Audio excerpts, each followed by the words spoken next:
আজকে আমার আলোচনার বিষয়টি হলো ইভিএম মেশিনে থাকা নোট বোতামটি নিয়ে। আমরা যারা ইভিএম মেশিনে ভোট দিয়েছি তারা প্রত্যেকেই ইভিএম এর একদম শেষে থাকা নোট বোতামটির সঙ্গে পরিচিত। নোট, যার পুরো নাম হল none of the above. Note হল ভারতের নির্বাচনী ব্যবস্থার একটি গুরুত্বপূর্ণ বিকল্প, যা ভোটারদের এমন সুযোগ দেয়, যদি তারা প্রার্থীর তালিকায় থাকা কাউকেই পছন্দ না করে, তবে তারা নোট বোতামটি টিপে জানাতে পারেন। নোট কি? নোট মানে নান অফ দি অ্যাবাভ, অর্থাৎ উপরের কেউই নয়। যদি কোনো ভোটার মনে করেন যে দেওয়া প্রার্থীদের মধ্যে কেউই যোগ্য নয়, তাহলে তিনি নোট বেছে নিতে পারেন। এবার জানব নোট কবে চালু হয়। ভারতে নোট চালু হয় 2013 সালে সুপ্রিম কোর্ট অফ ইন্ডিয়া এর একটি ঐতিহাসিক রায়ের মাধ্যমে, পিইউসিএল বনাম ভারত সরকার মামলা।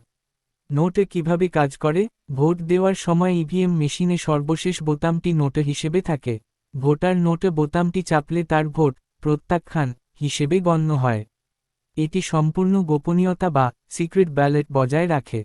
নির্বাচনে নোট এর প্রভাব কি?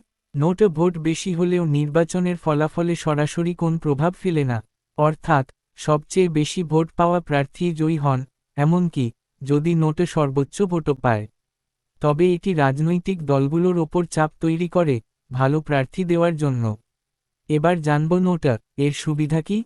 ভোটারদের স্বাধীন মত প্রকাশের সুযোগ দেয়। গণতন্ত্রকে আরও স্বচ্ছ ও জবাবদিহিমূলক করে।